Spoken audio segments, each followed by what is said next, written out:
You ever just feel like life is moving 100 miles a second?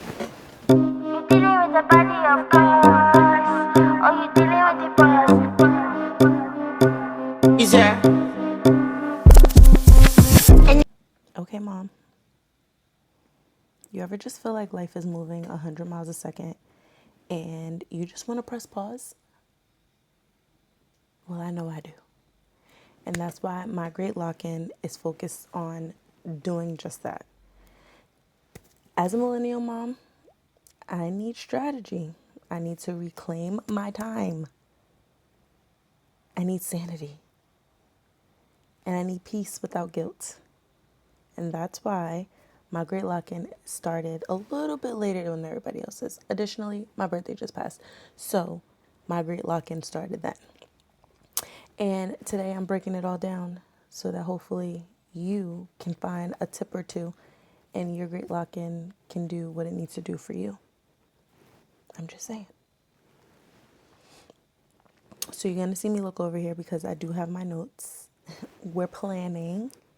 That's a part of, we're planning. That's a part of our Great Lock-In. And I just wanted to break it down for you all. Hey guys, my name is Indigo. I'm a millennial mom, first time mom after the age of 30. And I've learned the hard way that balance doesn't just come. You have to create it, which is again why I'm looking over here at my notes. So if you haven't already tuned into this, the Great Lock-In is literally all over socials. TikTok, Instagram, YouTube, this place, that place, somebody's Substack. Ooh, ooh, ooh, ooh.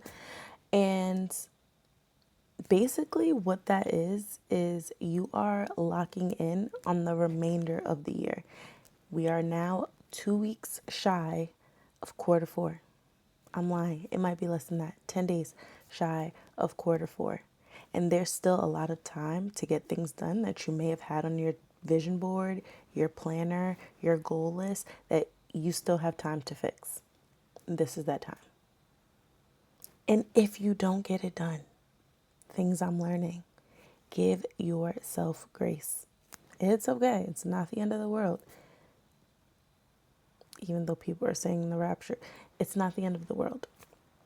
2026, we can plan together because you're going to subscribe.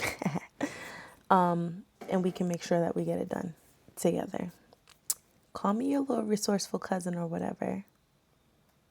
Or big resourceful cousin. I'm your resourceful cousin. Okay? All right. So again, the lock-in that everyone's been chatting about, it means that it's your version. And my version is resetting, unplugging, and refocusing my priorities to make sure that I'm also prioritizing my self-care. And we'll talk about that. If you're a mom who's ready to stop running on fumes and to start thriving, go ahead and hit that subscribe button, Bookie. This is your people. These are your people. I am your person. This is also your space. And we want to keep you. We'd love to have you. All right. Now let's get to it. The problem that we face as moms is that we're always on the go. And sometimes we're on the go without a plan. You may feel constantly overwhelmed because there's laundry, there's lunch to pack, there's school drop off, there's school pickups, there's PTA, there's emails, there's work, there's toddlers, there's everything.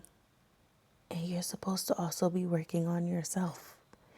Those abs that we talked about for summer, I ain't getting them either, but it's okay. But that skin, there's still time to fix that. And then also, if you're a working mom like me and you're trying to thrive in your career, those are all things that add on to the plate. And sometimes that plate feels like it's overwhelming, overflowing. So you need to make time for you. There's also a difference in generations where if you are a millennial, you probably spent time with your grandma. And if you're a millennial mom, sometimes our grandparents aren't available or active or neither. Not my mom, but some moms. no shade, no tea, are not as involved, and that's okay. But there's also the evolving world that we're in where tech, AI, feeling like you need to hustle, that hustle culture. I'm guilty. I'm guilty. And then social media pressures. Do we want to dive into that? That could be a whole nother video because you're comparing yourself to every other mom on the internet. Comparison is the thief of joy, in case you didn't know. And then we need to talk about how nobody's talking about how we normalize the struggle. Because if we talk about it, it becomes less stressful as a mom. But guess what? Here, right here, we talk about the struggle. Because these kids, they be doing a lot. But also, we should chat about a little bit more understanding that sometimes taking a break is not you being lazy. It's your body's call for rest, and rest is important. I can't say that enough. I think my entire lived being experience has been understanding that if I don't take a break, my body will take it for me and it'll force me to be sick, which is what you hear coming on now. I've been on go, go, go, go, go, and my nose and my body is like, yeah, change of season. You did too much. Now it's time to slow down. So, again, making sure you prioritize taking that break because if not, your body will take it for you. That's all I'm saying.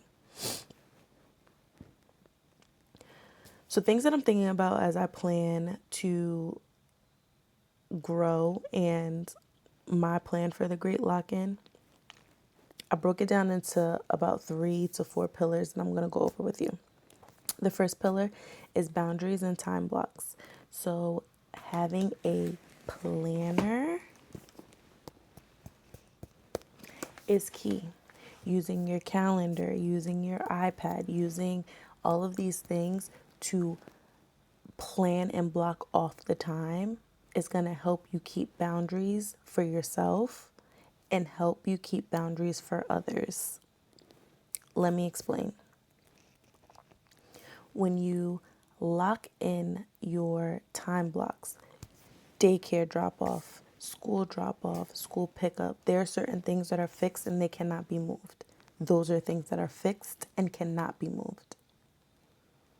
Once you're at work, how you structure your day to make sure you're incorporating, if you're a 75 hard or soft girly and you want to go for a walk, blocking off those things around scheduled meetings, it's what's going to help you create those boundaries. You're taking time for yourself, but you're also taking care of all of your responsibilities. There is time in a day, we all have the same 24 hours in a day, but there's time in a day for you to do what you need to do for you. So what I'm doing specifically is I'm building in drop off, pick up because those are fixed times. I am also building in time that I'm supposed to travel to work because again, those are fixed times. And then throughout my workday, I'm building in time. So I have a meeting, then I will have open work time, then I will have lunch. Putting lunch on your schedule allows for you to take time to pause. Step away from the computer. Eat your lunch. If you want to doom scroll for 5 minutes within that time frame, it is time for you to do you. But that is also a time, that's a good time to go for a quick walk, a brisk walk. Make a phone call, send a text message to a friend. Those are things that you want to build into your schedule.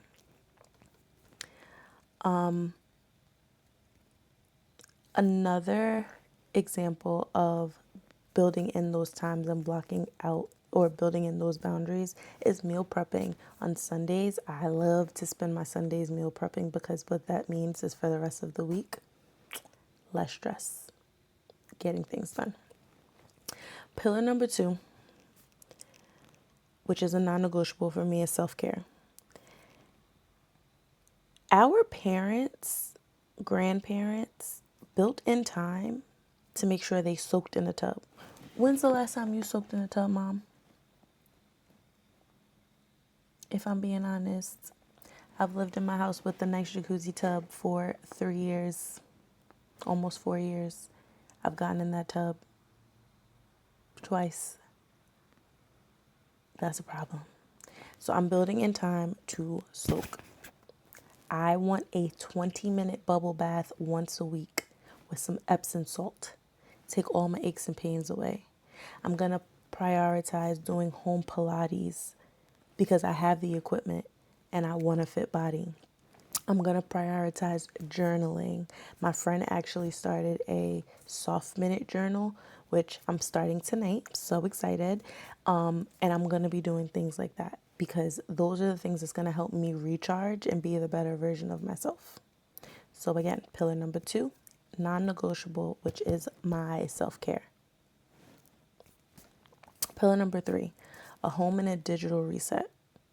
I plan to declutter my space because walking into 2026, there's no need to have clothes in my closet that I haven't worn in 12 years. There's no need to have technology that no longer works, batteries, all of these things that you have in your home that you no longer use. Get rid of them.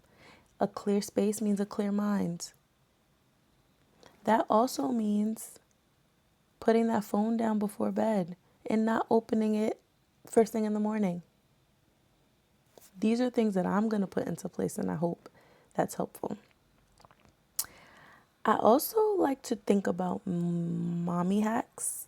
And as I mentioned in pillar number 1, meal planning, another mommy hack is using grocery pickup.